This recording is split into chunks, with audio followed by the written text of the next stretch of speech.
하나님의 말씀 마태복음 24장 1절부터 14절까지 말씀입니다.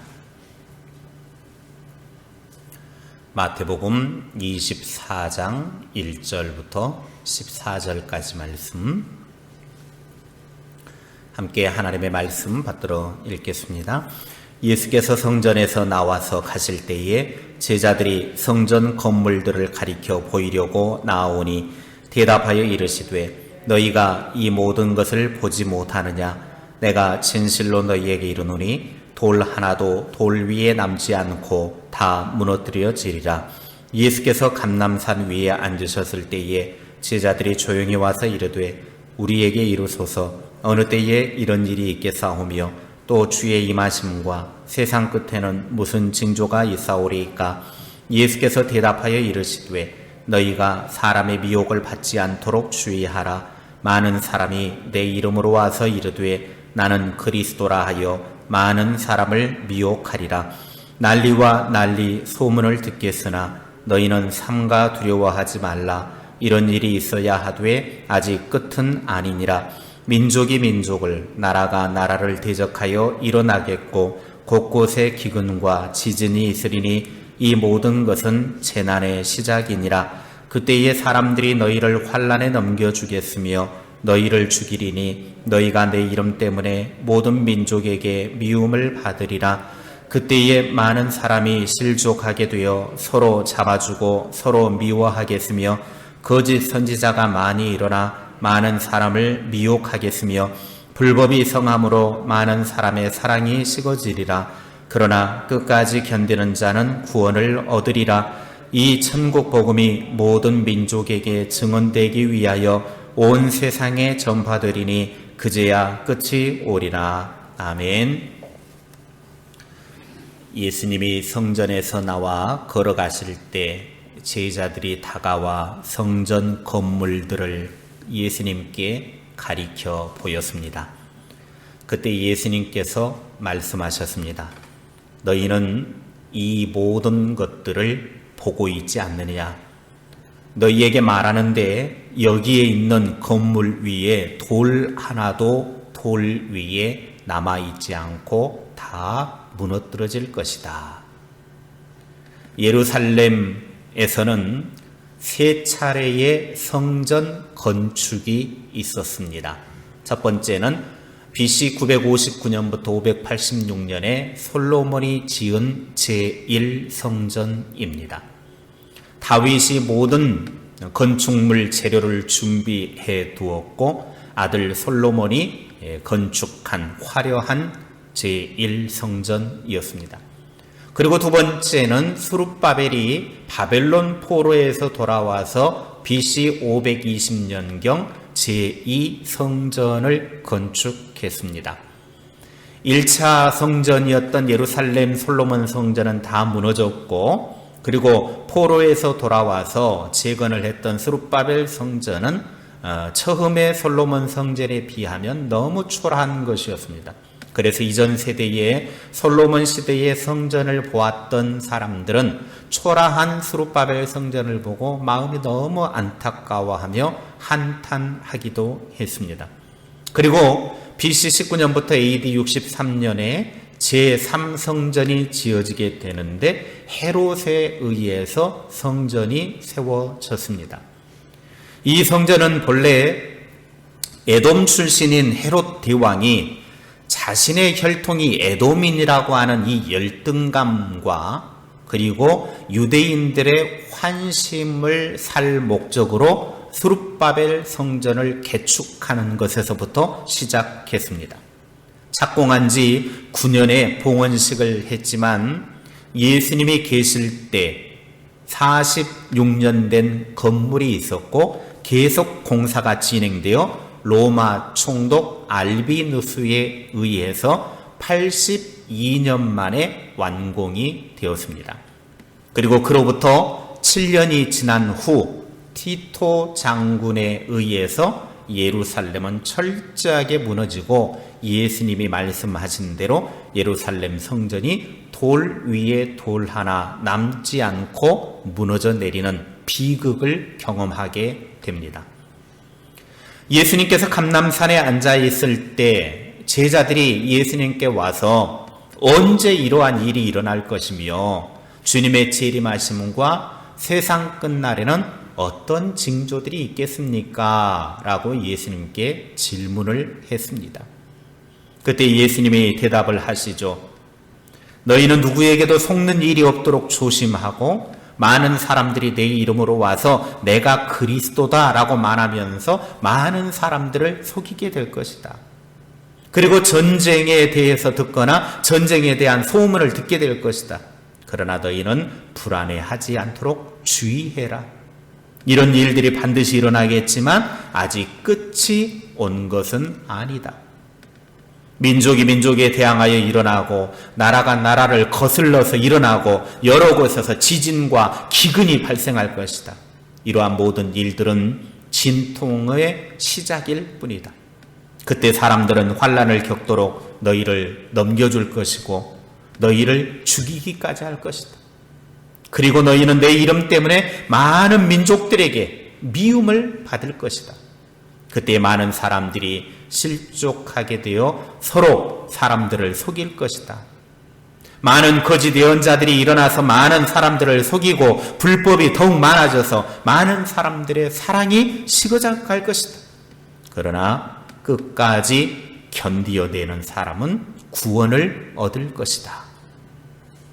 유대인들이 예루살렘 성전은 하나님을 섬기는 곳이기 때문에 절대로 무너지지 않는다라고 생각을 했지만 예수님은 성전의 돌 위에 돌 하나 남지 않고 완전히 무너지겠다고 말씀하셨고 역사적으로 실제 예루살렘은 AD 70년에 예수님 말씀처럼 완전히 멸망하고 말았습니다. 그 이야기를 들은 제자들은 마지막 종말의 때가 궁금했습니다. 그래서 예수님께 마지막 종말의 때 어떤 일들이 일어나겠습니까? 라고 물은 것입니다. 그러나 예수님의 대답은 마지막이 중요한 것이 아니라 언젠가는 그 종말이 오게 될 텐데 끝까지 견디는 사람이 구원을 얻는다라고 말씀하십니다. 끝까지 견디어야 구원을 받는다. 이 말씀을 우리는 잘 이해해야 합니다. 첫째, 주님의 이름 때문에 미움받는 것을 견뎌야 합니다. 24장 9절 말씀입니다. 함께 읽겠습니다. 그때에 사람들이 너희를 환난에 넘겨주겠으며 너희를 죽이리니 너희가 내 이름 때문에 모든 민족에게 미움을 받으리라. 아멘. 예수님 이름 때문에, 즉 예수님을 믿는다라는 이유로 인해서 모든 민족에게 미움을 받게 된다라는 것입니다. 같은 내용을 기록하고 있는 마가복음에서도 이 말씀을 다루고 있죠. 마가복음 13장 13절입니다. 시작. 또 너희가 내 이름으로 말미암아 모든 사람에게 미움을 받을 것이나 끝까지 견디는 자는 구원을 받으리라. 아멘. 예수님을 믿는 것 때문에 사람들에게 미움을 받게 되는데 이유는 예수님을 믿는 그 길은 좁은 문, 좁은 길이기 때문입니다. 예수님이 그래서 마태복음에서 계속해서 강조한 것이 예수님을 믿고 따르는 길이 좁은 문, 좁은 길이고 그 길이 마침내는 생명의 길이기 때문에 세상 사람들에게 미움을 받을 수밖에 없다라고 말씀하신 것입니다. 세상에 속한 권력자나 종교인들과 갈등을 일으키게 되고 미움과 박해를 받게 됩니다. 그러므로 우리 믿음의 사람들이 마지막 때가 되면 될수록 더 많은 박해가 임할 때에 왜 이렇게 박해가 임한가? 왜 우리가 세상 사람들에게 미움을 받는가? 이것은 너무나 당연하다라고 하는 거예요. 내가 잘못해서 미움을 받는 것은 그건 내 잘못이지만 예수님 때문에 믿음 때문에 박해를 받고 미움을 받는 것은 하나님의 영광에 동참하는 길이라고 하는 사실입니다. 아무리 박해가 오고 미움을 받아도 예수님 때문에 받는 그런 미움과 박해 끝까지 견디는 자는 구원을 받는다라고 예수님은 말씀하셨습니다.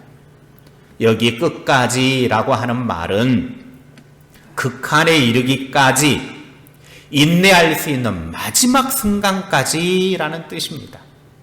목숨이 남아있을 때까지 참는 것을 말하죠. 믿음의 길, 구원의 길은 끝까지 참고 기다리는 길밖에 없습니다. 우리의 인내의 끝은 예수 그리스도께서 재림하시는 세상의 마지막 때입니다. 그러므로 우리가 주님이 다시 오시는 그날까지 인내해야 돼. 그날까지 참고 견뎌내야 합니다. 주님 오시는 그날까지 주님의 이름 때문에 미움을 받아도 견뎌냅시다. 왜냐하면 주님의 약속한 말씀이 있기 때문입니다. 어떤 약속의 말씀이 있습니까? 누가복음 21장 17절부터 19절입니다. 시작. 또 너희가 내 이름으로 말미암아 모든 사람에게 미움을 받을 것이나 너희 머리털 하나도 상하지 아니하리라. 너희의 인내로 너희 영혼을 얻으리라. 아멘. 머리털 하나도 상하지 않도록 주님께서 안전하게 보호해 주실 것을 약속하셨습니다. 이 약속의 말씀을 믿고 끝까지 인내하고 견뎌서 하나님의 구원을 이루시기를 주님의 이름으로 축원합니다.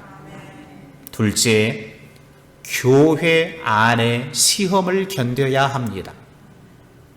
24장 10절 말씀입니다. 시작. 그때에 많은 사람이 실족하게 되어 서로 잡아주고 서로 미워하겠으며, 마지막 때가 되면 하나님에 대한 신앙을 저버리는 일이 많이 발생하게 됩니다. 여기에 실족하게 되다라고 하는 말이 길 가운데 넘어지게 하는 장애물을 놓다, 죄를 범하도록 유혹하다, 시험에 빠지다라는 뜻입니다.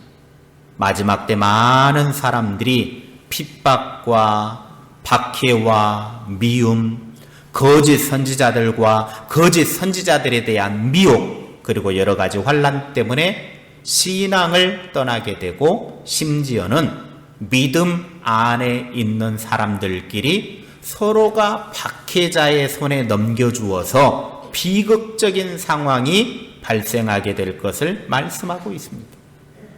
만세가 되어지면 교회 안에서 서로 사랑하고 서로 신실한 믿음의 삶을 살아가는 사람들끼리 박해자들에게 넘겨주는 일이 발생하게 된다고 하는 거예요. 그래서 그런 일들로 인해서 죄를 범하도록 유혹하게 하고 시험에 빠지게 한다고 하는 것입니다. 어제까지만 해도 서로가 같은 신앙을 고백했던 동료 그리스도인들 사이에서 박해자 손에 팔아 넘기는 일까지 발생하게 됩니다.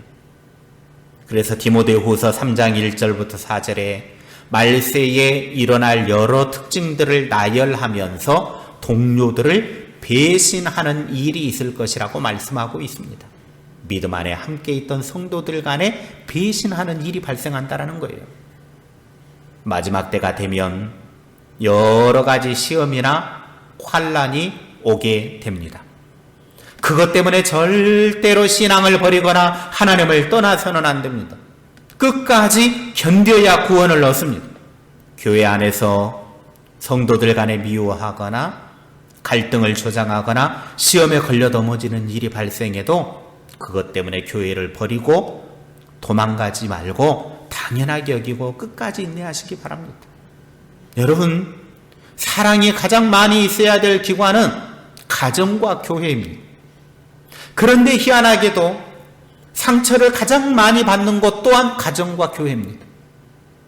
가정 안에서도 가족들끼리 얼마나 상처받고 상처 주고 힘들어하는지 몰라요. 그런데 교회 안에도 돌아보면요, 사랑이 많아야 될 교회 안에도 얼마나 미워하고 시기하고 질투하고 그게 많은지 몰라요. 여러분, 마지막 때가 되어지면 교회 안에 성도들 간에 이런 갈등이 조장이 되고 미워하고 서로 상처 입고 고통하며 이런 일들이 발생한다고 예수님은 이미 말씀하셨어요. 그러니까 그런 일들이 많이 발생할수록 이제 말세가 가까이 다가오는구나. 그러니 나 더욱더 열심히 신앙생활해야지. 더 믿음 견고해야지. 내 신앙의 옷깃을 더욱 여미는 시간이 되어야지. 에이씨, 뭔 교회가 이래. 그러면서 신앙을 저버린다거나 교회를 떠나버리거나 하나님을 버리는 일을 행해서는 안 된다라는 것입니다. 가혹한 상황에서 필요한 것이 뭐냐? 인내입니다. 인내해야 구원을 얻는 것이에요. 구원이 그냥 아무에게나 그저 주어지는 것이 아닙니다. 많은 사람들이 시험에 빠져 서로 배신하고 미워할 때 흔들리지 말고 견고히 서서 믿음을 지켜내시기를 주님의 이름으로 축복합니다. 교회 안에서 성도들 때문에 상처 입을 일 너무나 많아요. 목사도 성도들 때문에 상처 입고 또 성도들도 성도들 간에 때로는 목회자 때문에 상처 입고 그런 일들이 있을 수 있어요. 그렇다고 해서 신앙을 내버린다거나 교회를 도망가서는 안 돼요. 어찌됐든 남아 있어야 돼요. 어찌됐든 살아 있어야 돼요. 어찌됐든 견뎌야 돼요. 인내해야 돼요. 그래야 구원을 얻을 수 있습니다. 진짜 믿음은 시련과 환난과 핍박과 고난이 왔을 때 그것을 오롯이 다 맞으면서도 인내하고 견디는 것입니다. 예수님을 보십시오. 예수님이 무슨 죽을 짓을 했습니까? 예수님이 십자가에 죽을 만한 짓 한 적이 없습니다. 그런데도 예수님은 침뱉음을 당했습니다. 모욕을 당했습니다. 옷벗김을 당했습니다. 가시관을 쓰고 고통을 당했습니다. 채찍이 맞으면서 살점이 찢겨 나갔습니다. 옆구리에 창이 찔렸습니다. 손과 발에 못이 박혔습니다. 고통 가운데 거했습니다. 왜 예수님이 그렇게 오롯이 다 참아냈습니까? 당신이 그렇게 견뎌내야만 온 인류가 구원을 받기 때문입니다. 스데반도 무슨 죽을 짓을 했습니까? 돌에 맞아 죽을 짓 한 적 없습니다. 그저 하나님의 말씀을 전한 것뿐이었습니다. 그러나 돌에 맞아 죽었습니다. 그는 자기에게 오는 온갖 비난과 돌팔매질을 자기의 몸으로 버텨내면서 끝까지 인내하고 견뎌냈습니다. 그래서 구원을 이룰 수 있었습니다. 여러분에게 어떤 비난이 오고 또 상처가 있고 힘든 일이 있을 때 중요한 것은 인내하는 것입니다. 끝까지 견뎌내는 것입니다. 주님께서 나를 위하여 모진 고난과 고통을 다 받으셨듯이 그러면서 인내하셨듯이 주님의 고난을 생각하며 인내하시고 견뎌내시고 승리하시기를 주님의 이름으로 축원합니다.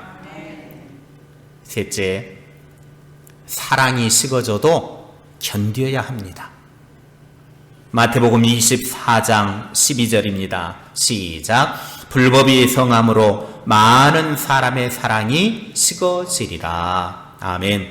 말세가 되면은요, 교회 안에 온갖 불법이 늘어나고 교회를 부패시키고 환난케 하는 온갖 비신앙적인 방종이 많아집니다.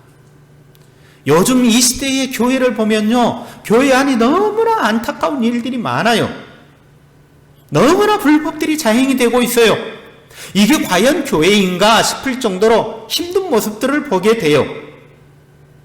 불법이 많아지면 교회는 타락하고 성도들은 사랑을 잃어버리게 되는 것입니다. 사람들이 교회 안에 사랑이 없다라고 말합니다.